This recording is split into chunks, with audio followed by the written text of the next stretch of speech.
Hello, my dear friends. Welcome to Net Study June 2021 exam. I hope you all are doing well. My dear friends, अगर आप इस channel पे नए तो channel को subscribe करें और साथ ही बेल आइकन को क्लिक करना ना भूलें ताकि आने वाली सभी वीडियो का नोटिफिकेशन आपको सबसे पहले मिले. फ्रेंड्स, आज हम डिस्कस करेंगे हायर एजुकेशन सिस्टम का. ये जो हमने एमसीक्यूज लिया है इसका आज पार्ट 2 है. इसमें हमने नए क्वेश्चन को और ऐसे क्वेश्चन लिए हैं जो कि एग्जाम में इससे रिलेटेड पूछने के काफ़ी ज़्यादा चांसेस है. तो आइए चलते हैं फ्रेंड्स, बिना टाइम वेस्ट किए हुए देखते हैं पहले क्वेश्चन को.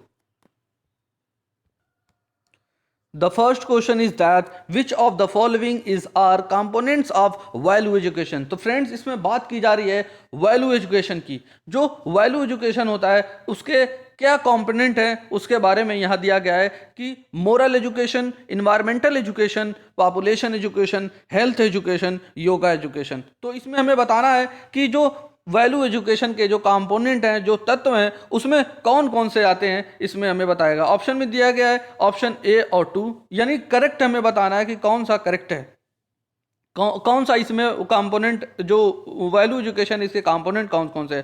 पहला और दूसरा है, या पहला दूसरा तीसरा है, या पहला दूसरा तीसरा और चौथा है, या इसमें से सभी है. तो फ्रेंड्स, इसका जो करेक्ट आंसर है वो ऑप्शन डी है.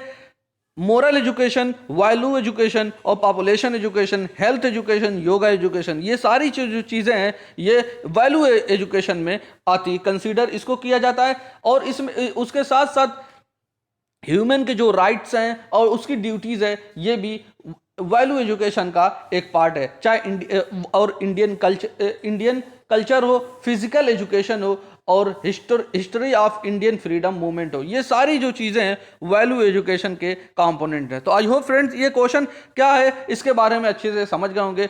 हम इस क्वेश्चन का जो मेन पर्पस है फ्रेंड्स ये वही है कि आप वैल्यू एजुकेशन के बारे में और ज़्यादा पढ़ें, ताकि जो ये सिलेबस में हमारे है वैल्यू एजुकेशन, इससे रिलेटेड एग्जाम में क्वेश्चन भी पूछा जा चुका है. इस वजह से हमने ऐसे क्वेश्चन को लिया है और इसमें आप और डिटेल में वैल्यू एजुकेशन के बारे में पढ़ सकते हैं अपने एंड पे. आइए चलते हैं, देखते हैं अगले क्वेश्चन को. फ्रेंड्स, इसका हमने हिंदी वर्जन अगले पेज पे लिया, आप इसको हिंदी में भी पढ़ सकते हैं हिंदी वाले स्टूडेंट. देखते हैं फ्रेंड्स, अगले क्वेश्चन को कह रहा है कि which of the following universities is are set up by act of parliament. जो कहा गया कि जो यूनिवर्सिटीज होती हैं वो पार्लियामेंट के द्वारा सेटअप की जाती हैं, उसके बारे में पूछा गया है कि कौन सी ऐसी यूनिवर्सिटीज़ है. चाहे वो सेंट्रल, 3 दिया गया 3 यूनिवर्सिटी के बारे में, और फिर उसके बारे में पूछा गया कि कौन कौन सी हैं. सेंट्रल यूनिवर्सिटीज हो गई, इंस्टीट्यूशन ऑफ नेशनल इंपॉर्टेंस हो गया, डीम्ड टू बी यूनिवर्सिटी हो गई. तो फ्रेंड्स, जो एक्ट ऑफ पार्लियामेंट के द्वारा यूनिवर्सिटी बनाई जाती है वो इसमें से सभी हैं, जो कि हमारा ऑप्शन डी सही है. चाहे वो सेंट्रल यूनिवर्सिटी हो या इंस्टीट्यूशन ऑफ नेशनल इंपॉर्टेंस हो या डीम टू बी यूनिवर्सिटीज हो. अगर थोड़ा इसके बारे में बात करें सेंट्रल यूनिवर्सिटी के, तो फ्रेंड्स सेंट्रल यूनिवर्सिटी जो होती है वो इस्टेब्लिश की जाती है या इनकारपोरेट या बनाई जाती है एक्ट, सेंट्रल एक्ट के द्वारा. यानी जो सेंट्रल यूनिवर्सिटी होती है वो सेंट्रल एक्ट के द्वारा बनाई जाती है, और जो स्टेट यूनिवर्सिटी होती है स्टेट एक्ट के द्वारा बनाई जाती है.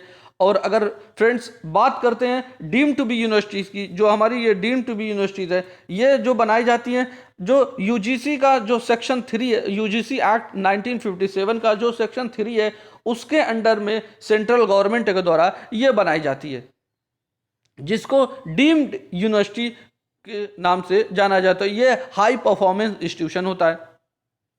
अगर फ्रेंड्स बात करें इंस्टीट्यूशन ऑफ नेशनल इंपॉर्टेंस की, तो ये कह रहा है कि an institution establish by act of parliament, यानी जो institution institution of national importance होती है ये भी पार्लियामेंट के जो एक्ट होता है उसके द्वारा बनाई जाती है. और ये इंस्टीट्यूशन किस रूप में, इंस्टीट्यूशन ऑफ नेशनल इंपॉर्टेंस के रूप में.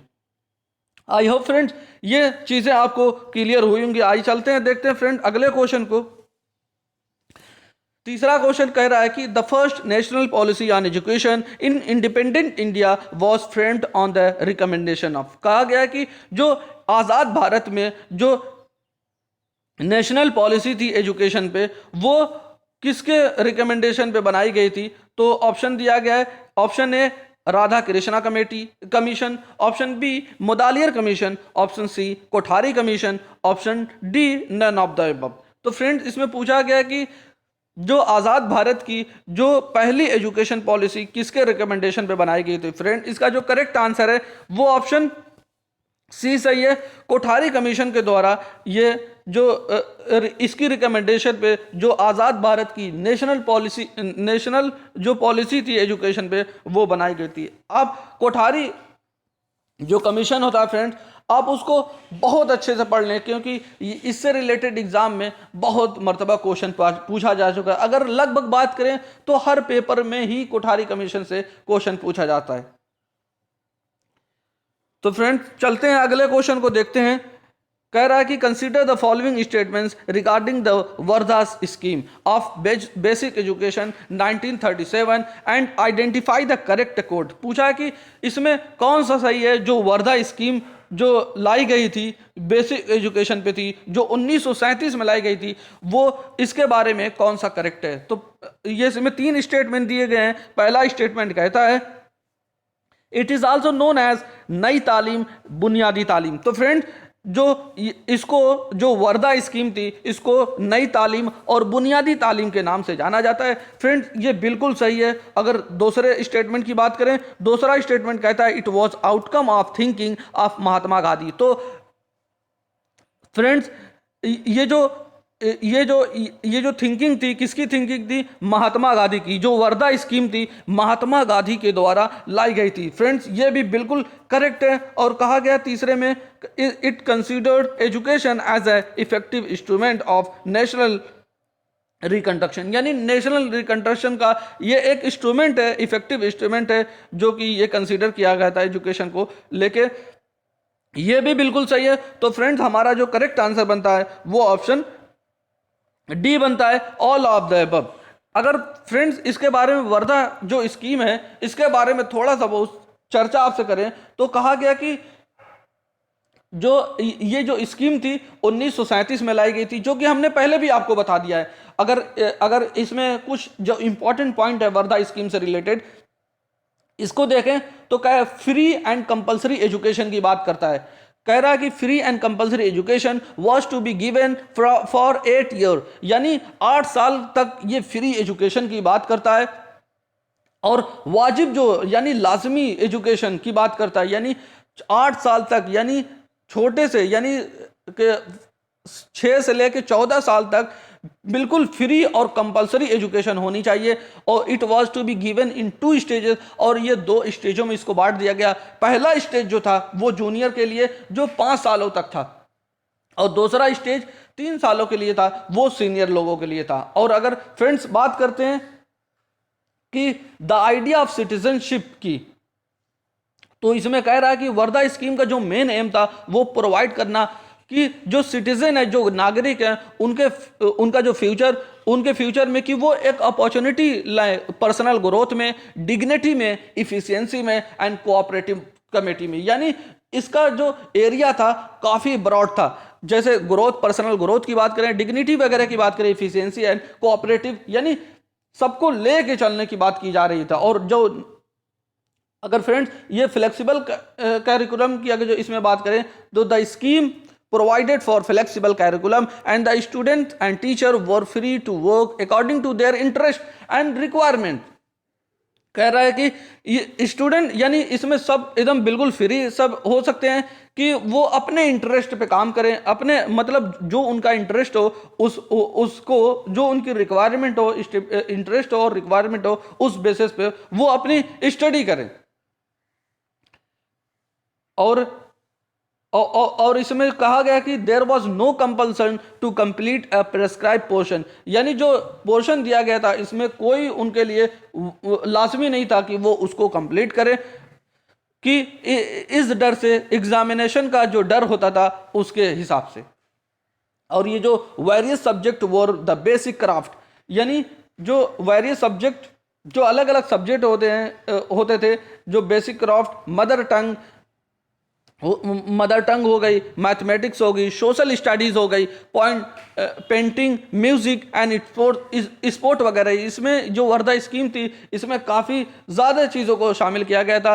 और ख़ास बात फ्रेंड्स देखें तो ये 1937 में लाई गई थी। अंग्रेज़ों का ज़माना था, उस वक्त अंग्रेज़ राज कर रहे थे, लेकिन उसमें जो वर्धा स्कीम थी, इंग्लिश को इसमें शामिल नहीं किया गया था, जबकि इंग्लिश बोली जाती थी।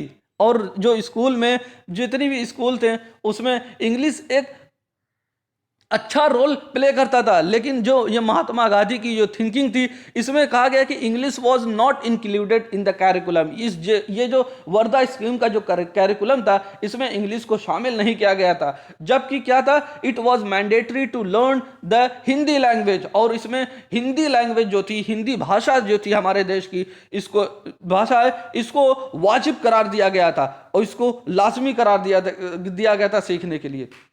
और इसमें देखें तो जो रिलीजियस जो था, religious education was not a part of curriculum of the Gandhi's Wardha scheme of the basic education 1937। कहा गया कि जो इसमें जो गांधी की जो स्कीम थी, वर्धा स्कीम, इसमें रिलीजियस एजुकेशन का कैरिकुलम जो था, इसमें रिलीजियस एजुकेशन का पार्ट बिल्कुल नहीं था।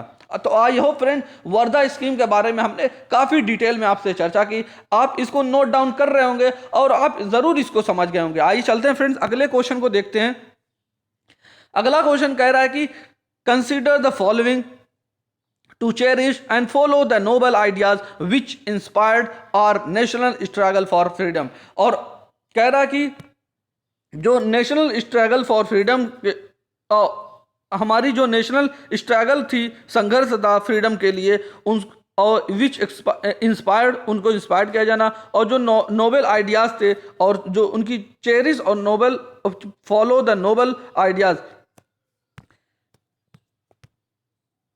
इन लोगों जो स्वतंत्रता के लिए हमारे राष्ट्रीय संघर्ष को प्रेरित करने वाले को, महान आदर्शों को संजोना और उनका पालन करना। और सेकंड स्टेटमेंट की बात करें, टू अपहोल्ड करना the protect sovereignty, unity and integrity of India. और प्रोटेक्ट करना किसको? सॉवरेनिटी, यूनिटी और इंटेग्रिटी जो ऑफ इंडिया है उसको प्रोटेक्ट करना। और तीसरे स्टेटमेंट कह रहा है कि टू वैल्यू एंड प्रिजर्व करना रिच हेरिटेज और कंपोजिट कल्चर, जो यानी जो हेरिटेज हैं, रिच हेरिटेज हैं, उनको हिफाजत, उनको मतलब महफूज रखना, यह हमारी ड्यूटी बनती है। तो पूछा गया है कि the above are content are constitution in which of the following parts. कहा गया कि जो ये जो तीनों स्टेटमेंट दिए गए हैं, वो जो ये हमारे कॉन्स्टिट्यूशन हैं, और इस किस कॉन्स्टिट्यूशन में किसका ये पार्ट है। ऑप्शन दिया गया है फंडामेंटल राइट्स का, ऑप्शन बी फंडामेंटल ड्यूटीज का, option C directive principle of state policy, या फिर नन ऑफ द अबव। पूछा गया कि इसमें जो ये तीनों स्टेटमेंट है वो किसका पार्ट है। तो फ्रेंड ये जो इसका करेक्ट आंसर है वो ऑप्शन बी है। ये जो तीनों चीजें हैं ये फंडामेंटल हमारी ड्यूटीज हैं कि क्या है, कि कैसे हेरिटेज को सेव किया जाए, प्रिजर्व उसको किया जाए, और कहा गया कि कैसे प्रोटेक्ट किया जाए जो इंडिया की सॉवरेनिटी है, यूनिटी है और उसकी इंटेग्रिटी को, और कैसे जो नेशनल स्ट्रगल में जो उन्होंने भाग लिया था ये आज़ादी के लिए, उनको इंस्पायर उनसे हो, और उनको जो उनकी जो आइडियल्स थे उनको फॉलो किया जाए और उनकी जो चेरिश की जाए। आई होप फ्रेंड ये ऑप्शन बी इसका करेक्ट आंसर बनता है। अगर थोड़ा इसके मतलब फंडामेंटल ड्यूटीज क्या होती हैं इसके बारे में फ्रेंड्स आपसे चर्चा करें, ये हिंदी वर्जन है, आप इसको अच्छे से यहां से पढ़ सकते हैं फ्रेंड। फिलहाल अगर बात करें कि फंडामेंटल ड्यूटीज क्या होती है हमारी, तो कह रहा है कि 51A में कहा गया कि to abide the constitution and respect it ideals and institution, national flag and national anthem. कह रहा है कि पालन करना जो हमारे कॉन्स्टिट्यूशन को पालन करना और रिस्पेक्ट करना, और जो नेशनल फ्लैग हैं और नेशनल एंथम की, और कह रहा है कि प्रोटेक्ट करना, हिफाजत करना सॉवरेनिटी ऑफ इंडिया को, यूनिटी ऑफ इंडिया को और इंटेग्रिटी ऑफ इंडिया को, और डिफेंड करना कंट्री को, यानी कंट्री को डिफेंड करना, और रेंडर करना नेशनल सर्विसेज को when called up to do so, जो अब तक होती आ रही है, और प्रमोट करना हार्मनी को और स्पिरिट ऑफ कॉमन ब्रदरहुड को, यानी भाईचारगी को कैसे बढ़ाया जाए उसके बारे में, लोगों में कैसे बढ़ाई जाए उसके बारे में, ये हमारी फंडामेंटल ड्यूटीज में ये सारी चीजें आती है। और कहा गया कि वेल और प्रिजर्व करना रिच हेरिटेज और कंपोजिट कल्चर को, और प्रोटेक्ट करना इंप्रूव द नेचुरल इन्वायरमेंट, यानी नेचुरल जो इन्वायरमेंट है उसको इंप्रूव करना। उसमें क्या नेचुरल इन्वायरमेंट में क्या क्या आ जाएंगे, तो कह रहा कि फॉरेस्ट हो सकता है, लेक्स वगैरह हो सकती हैं, रिवर्स हो सकती हैं, वाइल्ड लाइफ हो सकता है, और कह रहा है कि to have a compassion for living creation, ये मतलब जो नेचुरल इन्वायरमेंट है उसको प्रोटेक्ट करने की बात की जा रही है। और कहा गया कि टू सेफगार्ड करना पब्लिक प्रॉपर्टी एंड टू एब्जोर करना वायलेंस, पब्लिक प्रॉपर्टी को कैसे सेफगार्ड किया जाए और कैसे वायलेंस से दूर रहा जाए, ये भी हमारी फंडामेंटल ड्यूटीज में आता है। और कहा गया कि ड्यूटी ऑफ पेरेंट और गार्जियन, यानी पेरेंट की ड्यूटी बनती है कि वो प्रोवाइड करे opportunities for education to his child, अपने बच्चे को एजुकेशन के लिए अपॉर्चुनिटी प्रोवाइड करे। ये जो फंडामेंटल ड्यूटीज में एक ड्यूटीज ये भी है कि पेरेंट्स को चाहिए कि वो अपने बच्चे को अपॉर्चुनिटीज प्रोवाइड करे शिक्षा के लिए। और कह रहा है कि